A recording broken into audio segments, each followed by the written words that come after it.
Welcome to the Awakening Your Empress podcast. And in this episode, we're going to get into why power feels risky for women in business.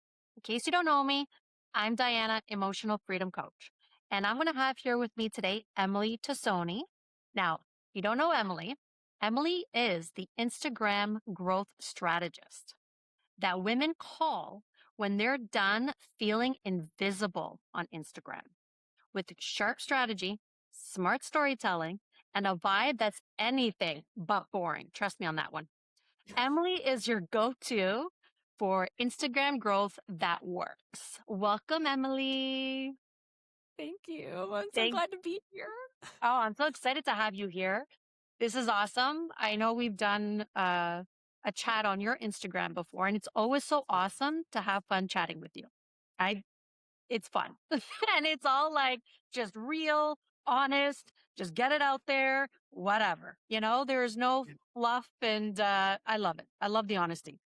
So I just want to tell our viewers quickly some of the things we are going to go over is why women are taught to fear or soften their power, why confidence is labeled as too much, and what power actually means. And of course, we're also going to add in, how-tos on reclaiming your power. And this is the key part without losing yourself. That's the big one. So I just want to start first because this is the first time I've heard this label, role congruity theory. Can you explain that one for our viewers? Okay, so role congruity theory. There's lots of research out there, so you can certainly go and investigate in further detail if you want more information about what led to the studies and the information. But essentially, this term was coined in 2002, and it basically says that there's prejudice against female leaders that stems from our subconscious beliefs about what a leader should look like. So essentially subconsciously, because leadership is a role that previously was something that women couldn't hold. So a lot of what we assign to leadership, which I would say entrepreneurs are their own leaders, right? They're leading themselves and leading others. So when we talk about leadership in this, it's a perceived mismatch. So that's where incongruity between the stereotypical female gender roles and leadership roles, because again, leadership is not something that women had access to from the perspective of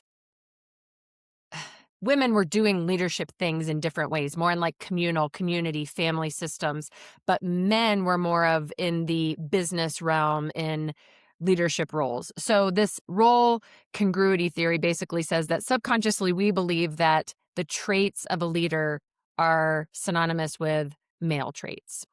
So whether we're conscious of it or not, it's something that we also, as women in leadership positions, as entrepreneurs, perpetuate. So becoming aware of it is really helpful, and also starting to have conversation around the fact that leadership does not look one way, and the way that women lead might look different, and that's not a bad thing. And we have to have those conversations in order to start to shift the whole subconscious cultural conversation. Yeah. And what I'm hearing is women were just only allowed to lead at home or mainly led at home but anything else outside of the home, that was another story. Being seen out there, being seen outside of the home is where I'm hearing this also going towards. How you talk about Instagram and how we talk about being seen because it's outside of the home So now. there's yes.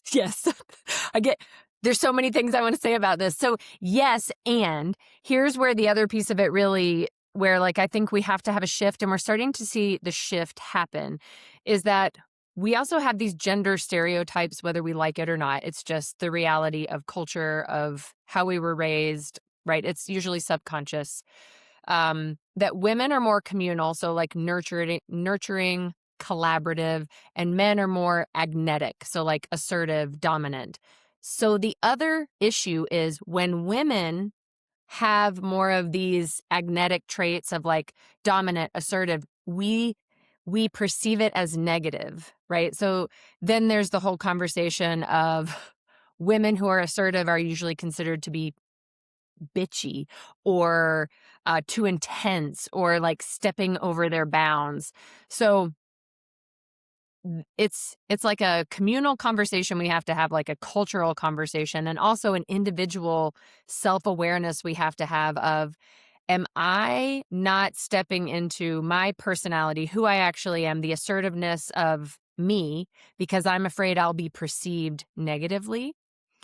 And that is a lot of what I have found in 13 years now of coaching women in business to be one of the underlying issues as to why women struggle to show up on social media specifically and be visible, because we fear being seen a certain way, being judged, that people will question us and what we know, or that they'll be mean and judgy of us for just being ourselves.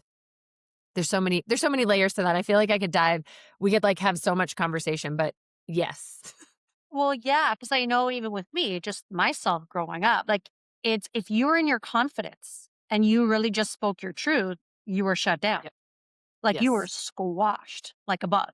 It's like, Yep. and also being a child too. So not only a woman, but also a child.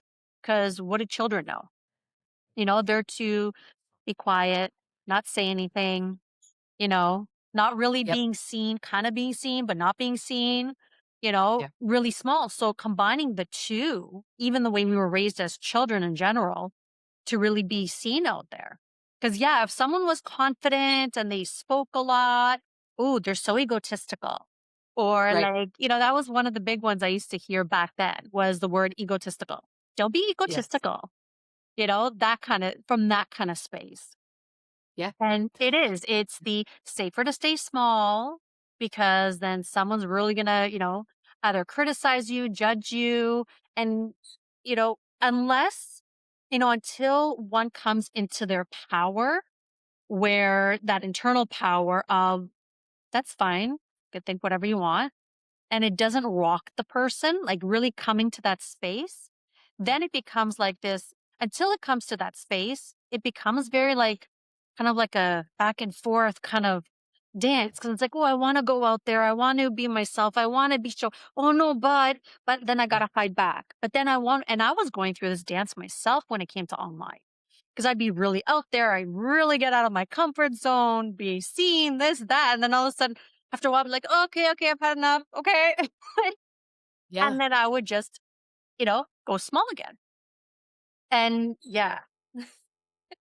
Yeah. It's very much the we police ourselves because of the way because of like the cultural indoctrination feels like not necessarily the right word, because I don't think it's necessarily been in a negative way, like intentionally to indoctrinate us in this way, but that's what it is. So like it's not this fear of power doesn't come from like power itself, like being in our power. It comes from how other people have learned to judge women who stand in their power.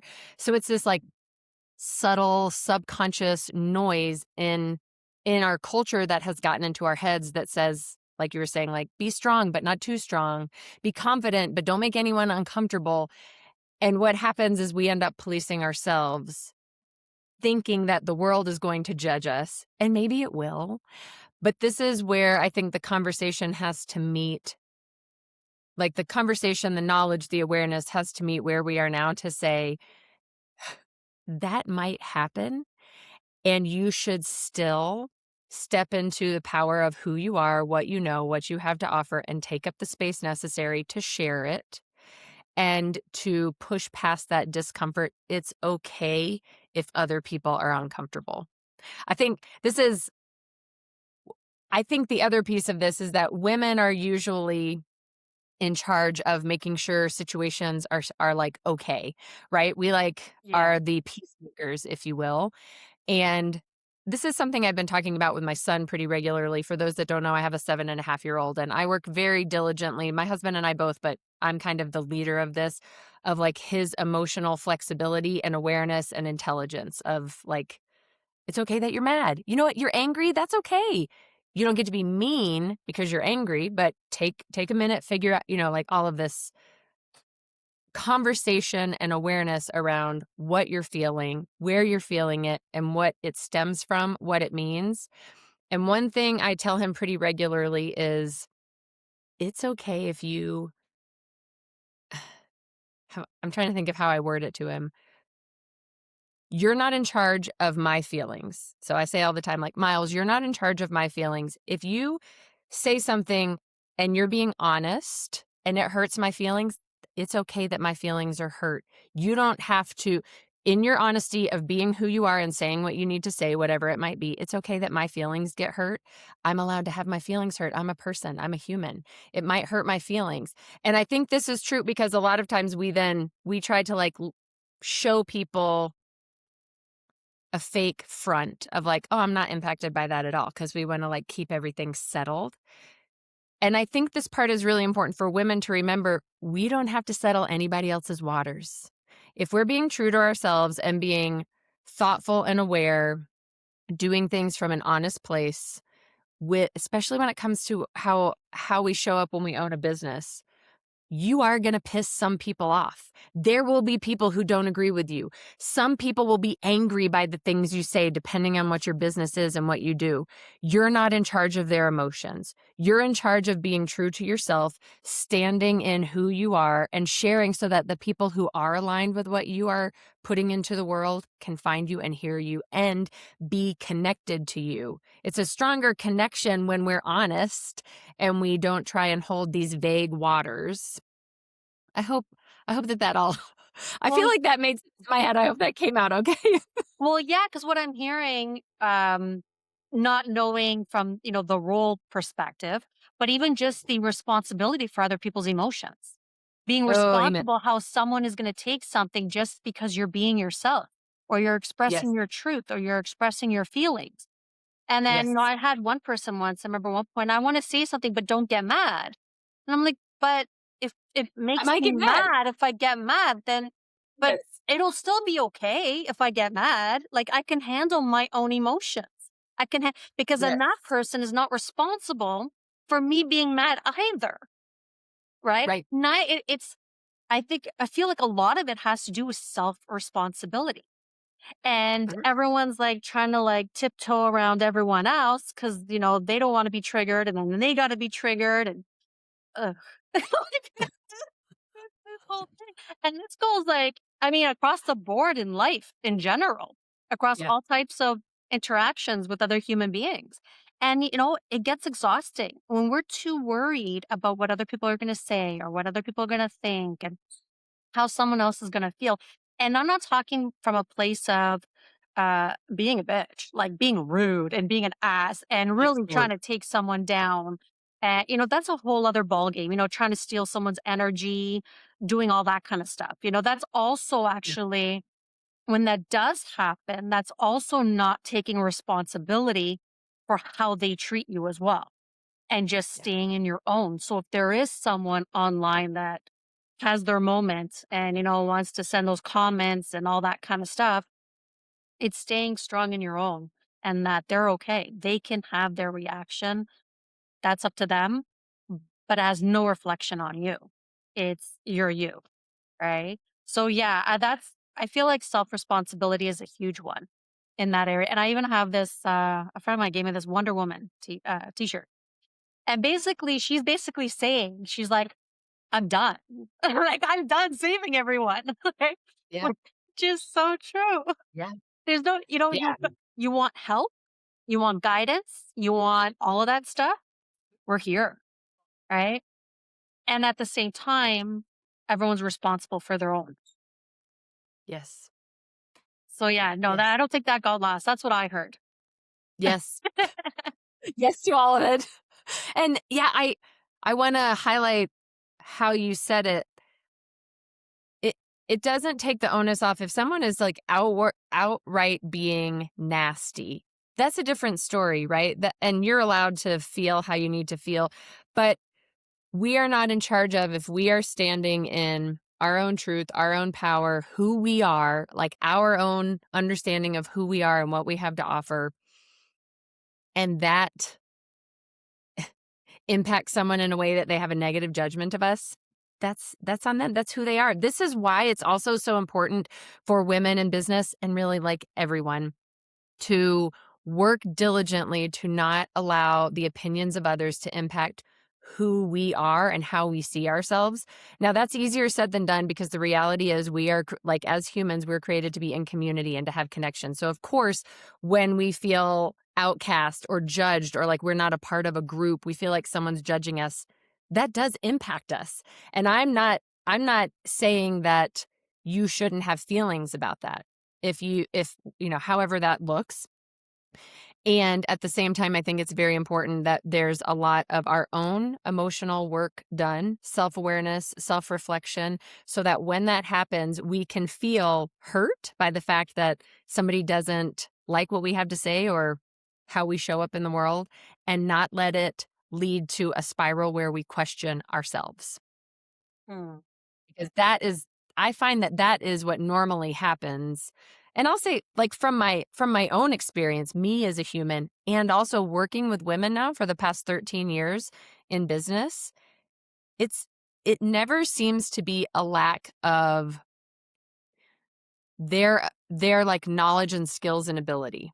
Like the stagnation and growth in their business is not usually a lack of what it is they started their business to do. It is that they have some sort of fear that they can't necessarily verbalize about how other people will perceive them and what that will mean to them. This we had a similar conversation to this yesterday in the mastermind community I'm a part of on Mondays, where women were saying like, sometimes I don't schedule follow-up calls with someone that I know is going to book because I'm afraid that they might book, and then I might be so busy that I might not have the time that I this craziness that we have about like the fear, not just the fear of failure, the fear of success, the way we'll be perceived. Oh my gosh, if I'm successful and I then have a huge audience, more people are going to judge me and I don't know how to deal with that, which again comes back to the importance of self-awareness, continued self-reflection, knowing who you are and what you have to offer, and being comfortable with yourself and knowing that not everyone is going to appreciate you as you are, but the people that will appreciate who you are and how you are the ones your focus needs to be toward. Well, exactly, Yes. because that's who your voice is speaking to, is them. Those that don't align, they just don't align. And going back to what you were saying about your Monday meeting, I've gone through that myself. And Oh for yeah. me, from another angle of being an empath and taking too much responsibility for other people, so I would then take it with me. And then I got to a point where I subconsciously basically cleared my whole schedule and ended up with nothing Yeah. because I went into that mindset, into that zone, like, I can't handle all this. This is too much. So there's that angle as well for those that are empaths and, are very sensitive. A lot of the times that also comes with taking too much responsibility for someone else, Right. right? Instead of being the guide and trusting that they also are in their power. They just need to remember it. That's all it Yeah. is. They just need a reminding more than anything. And we don't need to, hold them to the point where, we basically don't teach them how to walk on their own, Yeah. where we're holding them too much at the same time. So, yeah. And then, so for your clients, what are some things that you help them? So they want to, let's say they want to get on Instagram, they want to be visible, but then there's this like resistance and like, what happens in situations like that? So there's so many different answers, but the main thing I'll say is I have been working really diligently to incorporate guest speakers coming into the community that I host, to teach, to like bring awareness to and reminders of the ways that we can work on our mindset and the deeper wounds, I guess, that lead to how we show up in the world now. Because I can teach strategy all day long. I can teach you exactly the strategy for what to do, how to be visible, how to create content, how Instagram works, why you need an email list. Like the strategy part is not the problem. The problem is what happens in here.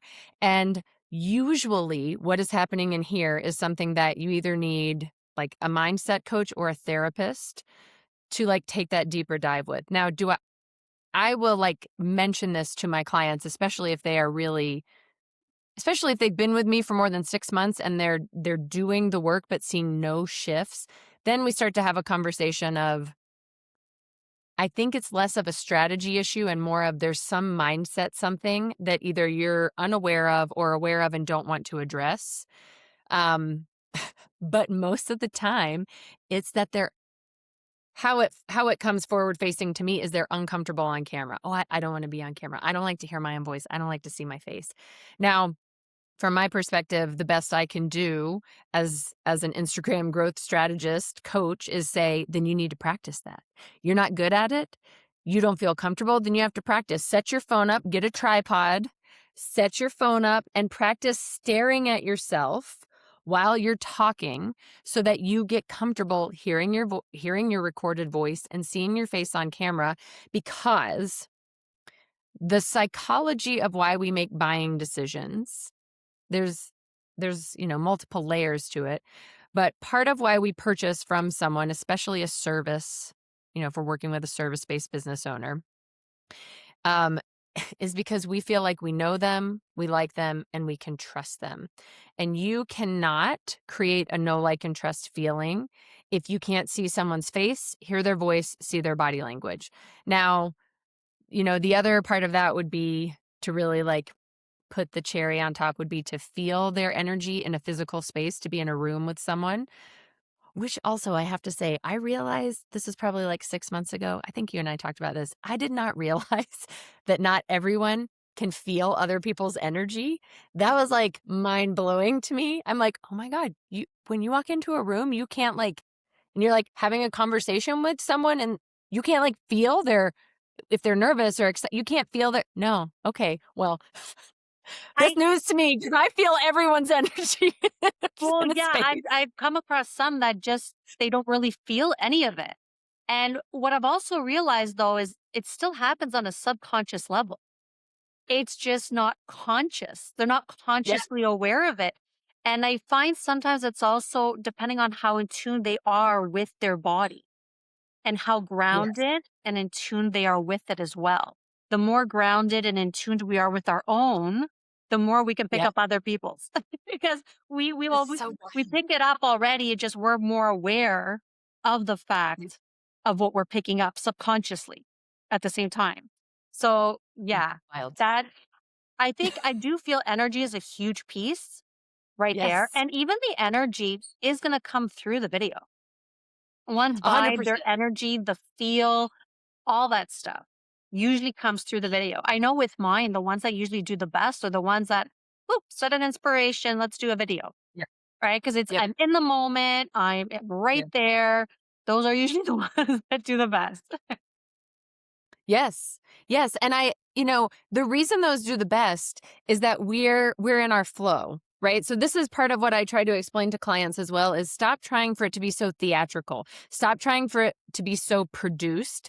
In the past few years, I want to say since like mid 2023 into 2024, we started to see this shift in Instagram where this like purpose fluff, fluff, fluff. Perfectly aesthetic layout of what your Instagram looked like started to fade out. And we started to see that what people want, what because I'm a consumer of content and other people's business offerings as well. What we want is like there's basic production value, right? Like you need to have good lighting. I need to be able to hear you, that kind of stuff. But the content that looks less highly produced performs better.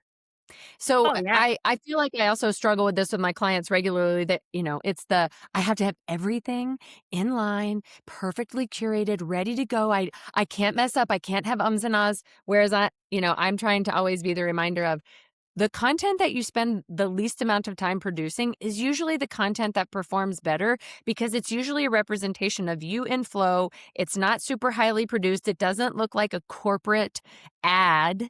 It looks like you as a person, and we're seeing this more so now than ever as we move into 2026, that content that's actually performing better looks like you're on FaceTime with someone. So it's just like you holding your camera, talking like you're just having a chit chat with your best friend over FaceTime.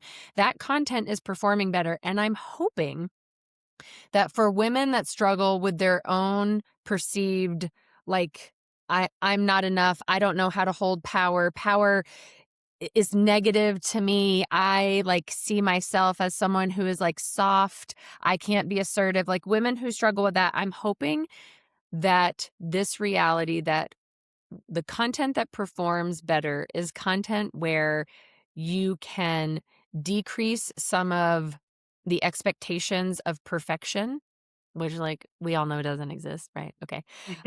Decrease those expectations and just create and post, because the other part of this that I hope is like encouraging and not like, oh my God, why should I even do this in the first place? Your followers on Instagram only see about 5% of what you post. So odds are most people aren't even going to see it. That doesn't mean you shouldn't post it. That doesn't mean there's not value to putting content out there. It just means we have a lot going on. We're consuming a lot of information. Content is everywhere. Information is everywhere. Access to whatever information we need is at an all-time high. We can get information whenever. So decrease. So again, this comes back into like you have to have your own emotional intelligence, your own self-awareness, your own self-evaluation of this is one piece of content. It's just a way for me to practice to get better at this. I'm just going to record it, do some minor edits. It's fine. Do some minor edits. Edit out a long pause or the ums and the ahs.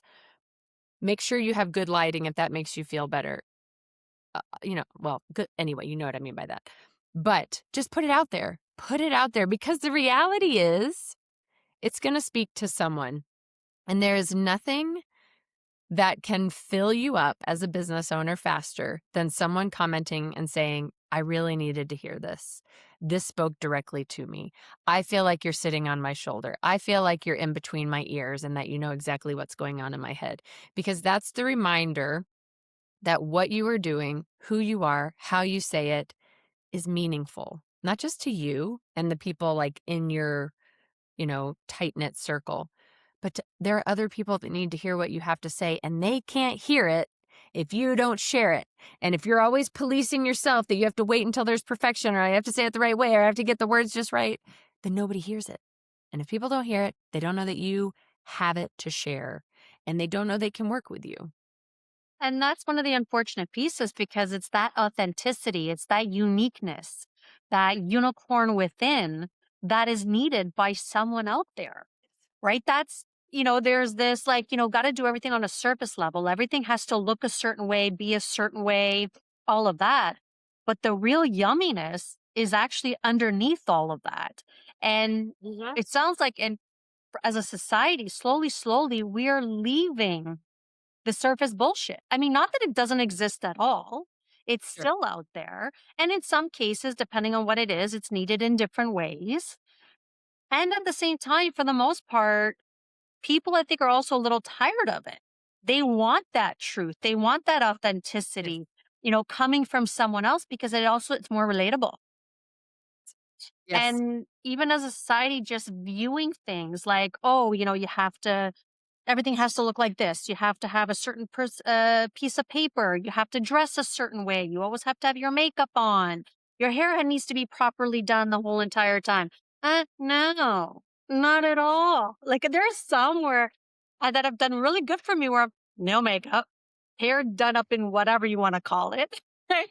Like, Yeah. and even my thumbnails, like for my YouTube videos, the thumbnails where I'm not sitting there looking all pretty, like in the image. I'm just like, or whatever face I'm doing, ends up getting more clicks. I'm like, Yes. okay, it is. Yeah. It's like there's this this barrier of what is perceived, yet it's what's underneath it all. That's all like the yummy juice goodness that one has to share with the world and someone needs. There's someone Yeah. out there that really, really, really needs it. So it's just, unfortunate, but it's okay because it's all changing. Yeah, I Piece by do I piece. do think the shift is happening. Yeah, and now Yes. with the AI, right? All that kind of going on, more people want to see authentic people. A lot of that AI stuff is fun.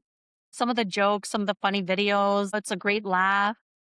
But when someone really wants to connect with another human, with coaching, especially, Yeah. on something that's so personal, it's human to human. There's that something that AI does not bring to the table. I mean, sometimes even when I'm having conversations with my chat GPT or my Gemini, I'm like, they mad. I go, humans are better. I do like enough I'm on the phone. Like I'll say it and they're like, I understand. It's true. Blah blah blah. Like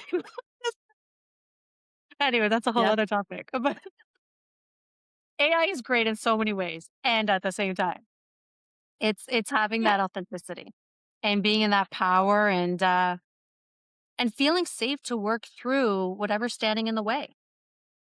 Yeah. Oh, yes, the safety piece. Because I do think a lot of this comes back to we ha we are people who seek community and connection. And so if we show up as ourselves and people don't like it, does that mean we end up alone? And then there's a feeling, like a lack of a feeling of safety if you feel like you're alone, if you feel like you've been Yeah. outcast from your groups. So again, coming back to owning your own business is like the deepest dive into personal growth you will ever be challenged with, because the requirement to reflect for yourself, to be self aware, and to continue to evaluate those things, like, and to truly evaluate all of your own responses to people, to things, to experiences. It is a journey. But the more you can cultivate people around you who are doing similar work so that you have a community there, it creates actual safety so that when you show up and you are yourself and there's, I feel like I hear pretty regularly on podcasts from people who have very large followings on social media. A lot of them say, don't ever read the comments. Don't ever read I've any heard comments. some Your say that. post. Yeah. Don't read reviews, don't read comments, because for as many positive ones as are in there, there will be an equal amount of negative. And we are very good at remembering all the negative and not, I mean, you hear that. It's not just in business in general. You could hear 9 things positive about yourself and then you hear one negative and you just like dive into what a shitty person you are because that one negative thing. And I think there's so much value to that kind of suggestion from folks who have been there, who have scaled, who have large followings and lots of visibility. Get so grounded in yourself that even if you did read the comments and you were impacted because you're a normal human, and of course you will be impacted because people saying nasty things hurts our feelings, but you have an awareness of who you are. You're grounded in the fact that you have a space you can go back to with your community of whoever it is, other business owners, a friend circle, whoever it is, your safe place where you can be yourself and take all of that information so that you can come back to your grounded state of not all of these people are my people, but my people are showing up. They commented as well. They're here. They need to hear what I have to say. But the creating the safety piece for yourself, especially in business today, where so much of what we're doing is virtual, you can do that in so many different ways. You can find a community to join.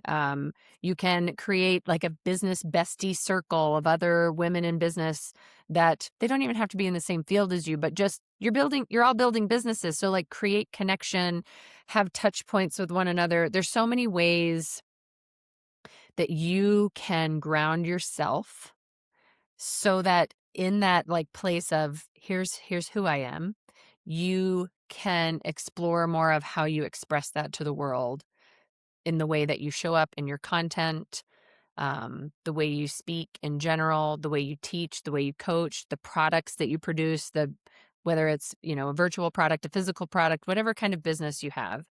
Um, anyway, I could go on down There that rabbit hole. yeah, no, having that community is important because you get to see and talk with other women that are having, the same type of situations kinda going on, or the same things Yes. coming up for them, and you may get insight on how did they work through that? How did they deal with Yep. that? I know with me, 100%. I haven't had too many negative comments, but the ones that I've had, I actually do look at them. To me, that's part of my growth. So, yeah, Yeah. entrepreneurship has been a very big piece for me. I've Mm. actually at some point, I'll announce it, but took a very big leap. One day I'll announce. I'm not gonna announce it yet. I took a big leap actually on my birthday this year. And, yeah, I just lost my train of thought right there because I just thought of exactly what I did. But what I do is oh, yeah, personal growth. So, I actually use those comments as a moment for growth. To Yeah. sit there and be like and remember there was one that I remember particular, like, initially I got like right? Yeah. And then I'm like, "Oh, wait a second. This is actually a coachable moment for this person." I realized. It had nothing to do with me. So Yeah. then I actually, in the comments, I coached her on, like, very briefly on something, and it actually ended up helping her instead. And she's like, "Oh," she goes, "I never Oh, thought about it that way." And it actually it helped both people. Like, I grew from it because it's like, I stood in it to work through it, and it ended up helping her instead. yeah. So, sometimes I don't know, maybe one day I'll start ignoring them. I don't know. Depending on how I mean, some of them I've seen like on TikTok with like other channels, and I'm like, oh God. Like some of them are not even worth it. There's like no there's no Yeah. point. But for those that could be a coachable moment, it's yeah, it's a lot of personal growth. Entrepreneurship, that has been one of my biggest vehicles. I mean, everything's a vehicle for our personal growth but for yeah, entrepreneurship, getting out of the comfort zone. Oh, because I was taught to be a good employee. And I was taught to like do really, really good for others. Like I've been an amazing employee, Yeah. right? Like I've had no problem in that department. And but then doing it for myself? What? Yeah. Being responsible, like waking up in the morning just for myself, like for the business that I'm creating. I mean, I get it. It's to help others, but it's still my journey, my reality, Yeah. my reason why I'm doing it at the end of the day.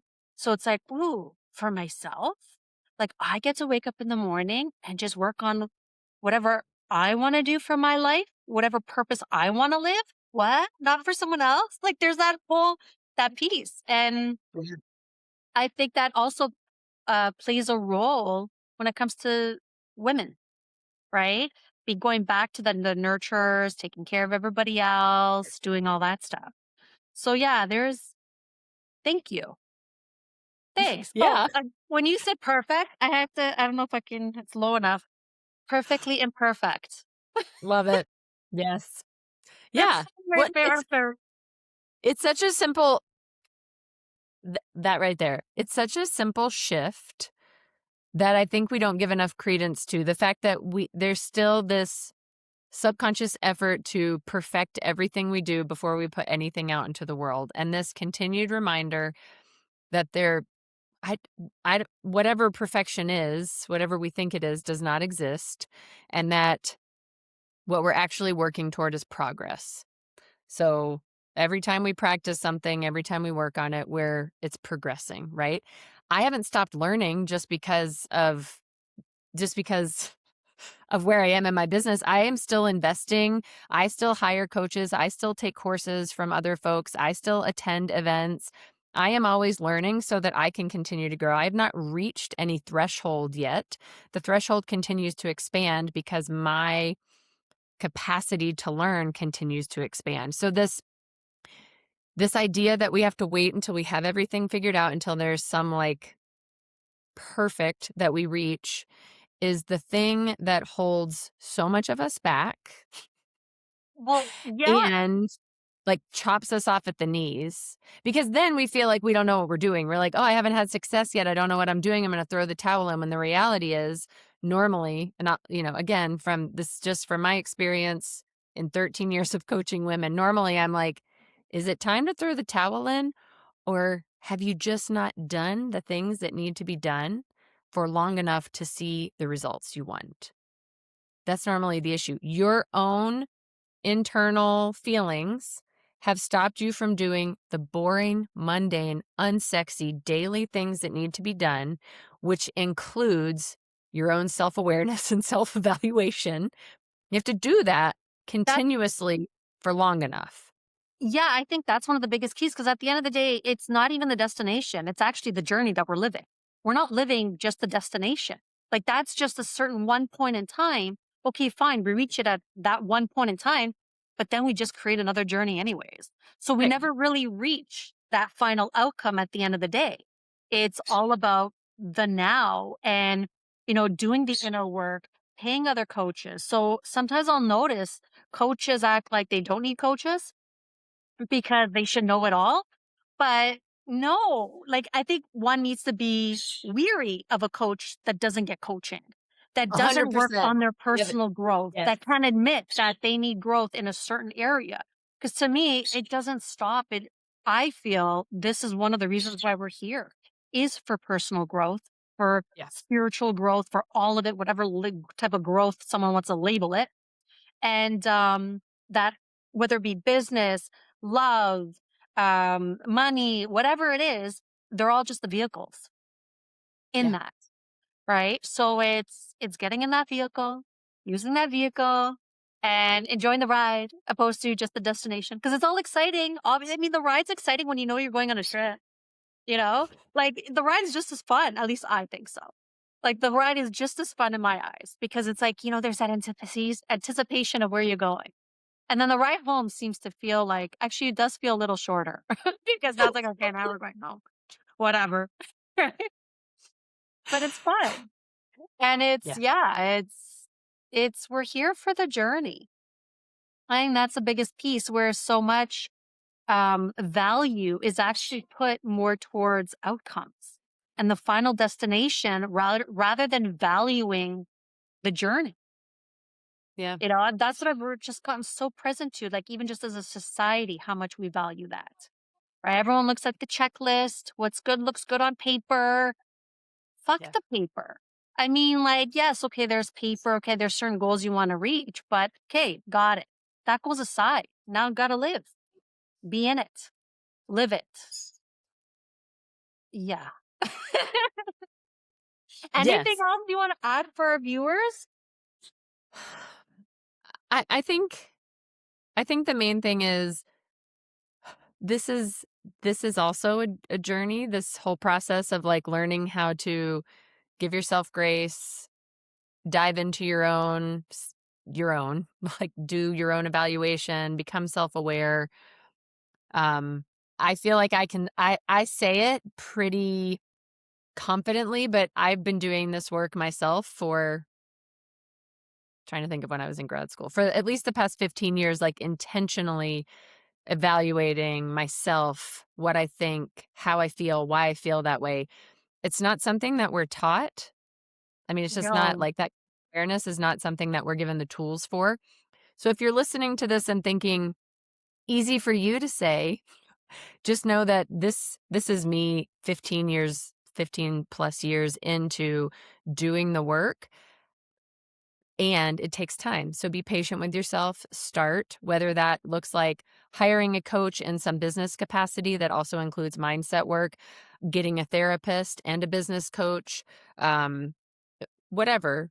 Figure out what works best for you so that you can learn the tools necessary, not just for business growth, but also for your own personal growth, because they cannot happen in silos. While you are growing your business, you have to be evaluating your own personal growth journey. And I don't care how cliche that sounds, it's just the truth. Yeah. And reading books are great. Don't get me wrong. Like I have a whole bookshelf back here of like all sorts of books, but there's a different experience when you have a coach in whatever capacity, a coach, a therapist, both, many, to guide you through these processes, because if you rely on yourself alone to do it, you usually will talk yourself out of it. So be ready to make those investments. That's where the growth happens. And then it's easier to ride the equilibrium. Then you're not like waiting for the highs to feel like you've achieved something and getting really deep down in your lows. You ride the equilibrium knowing there will be moments where things will feel incredible and I will have like big spurts of growth. And also, this is just the reality, the ebb and flow. There will also be troughs. And when you do that work, you learn how to ride the equilibrium in the in between so that you're not always so up and down in your feels and feeling like I'm going to throw everything away. Oh my God, business is great. That's the ebb and flow of business and life and all the things. So be give yourself grace, be kind to yourself, start the journey where you are with the investment that makes sense for you with the right kind of coach for what you need. Yeah, and I want to add there, bringing in and doing whatever needs to be done in order to bring in the self trust and the trust in your process, the flow of life, Yep. timing, all of that at the same time. And I find that for me was a key piece in being able to stay in that gentle space of like, as they say, and this too shall pass, right? Because literally anything good or anything bad shall pass. There's the law of impermanence. Nothing is permanent. There's always a flow. And then when we get to stay in that more of that neutral equilibrium space, it allows us to flow with each without getting attached to it. And then, because that's when we can throw also a wrench in our plans when it Yep. gets too, like you were saying. So yes, definitely. And now, so where can people reach you? We will have the links and everything in the description below, but can our viewers connect with you to really step into their empress? Yes. You can find me on pretty much every social platform, but the place that I'm most active is on Instagram, and it's just Emily Tassoni _. So follow me on there, all sorts of tips and guidance, not just on how to use Instagram, but how to be your, at the risk of using the catchy phrases right now, but to be your organic, authentic self while you are utilizing the strategies to reach the audience who's looking for you. So find me on Instagram, connect with me, send me a message. I would love if you have listened to this episode, find me on Instagram and send me a message. Tell me that you listened and tell me what your main takeaways were. Awesome. Thank you so much, Emily. Thank you for coming onto this podcast and giving me your time to share with my audience all Yeah, your thank you. wisdom and your knowledge to really, help women out there again, awaken their empress and really step into because it's in there. It's already in there. It just needs to be Yeah, awakened. That's it. Clearing up all the layers in order for her to like, whoof, shine. And yeah, and the empress within her too. It's not just the empress. I mean, and the emperor within her too. It's a balance. I think 5 conversations earlier in this podcast. But anyways, I'm gonna say it now. Right? The Empress also the balance of her emperor within her as well. Thank you. Thank you for taking the time to be here with us. To our viewers, thank you. We'll see you on the next episode.